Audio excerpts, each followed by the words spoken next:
amici vicini e lontani. Oggi c'è una sorpresa. Siamo in una scuola di Bassano del Grappa, al Brocchi, e stiamo incontrando una professoressa. E indovinate chi è questa professoressa? Una nostra conoscenza.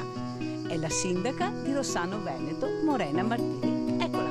Ciao Mirella. Il sindaco ci ha chiamato perché c'è una situazione drammatica di una mamma con dei bambini piccoli, ma talmente drammatica che noi dobbiamo rispettare dalla privacy a tutto, perché io ne ho viste e sentite tante, ma questa è una cosa allucinante. È una famiglia solo con la mamma e un bambino piccolo, non dico il sesso del bambino, hanno dei gravissimi problemi familiari, non hanno una rete familiare sociale che li possa sostenere se non alcuni amici.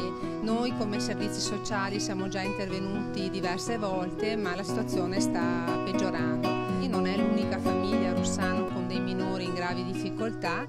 Diciamo che nelle emergenze che ci troviamo a gestire in giunta quasi settimanalmente, al momento questa è quella che ci preoccupa di più. I nostri telespettatori, sindaco, hanno proprio piacere di aiutare, specialmente quando si tratta di minori, di mamme in stato indigente che non ce la fanno. Noi siamo in prima fila. Anzi, la ringrazio di averci chiamato. Consegniamo questo assegno al sindaco, sappiamo che andrà a finire veramente bene, grazie ancora a voi. Già oggi pomeriggio sarà nelle mani della persona che lo sta aspettando. Io dico grazie a tutti voi, continuate a farlo perché i soldi vedete che sapete dove vanno a finire. Grazie sindaco. Salutiamo i nostri telespettatori, anche questa settimana aiutiamo una mamma con un bambino in forte difficoltà.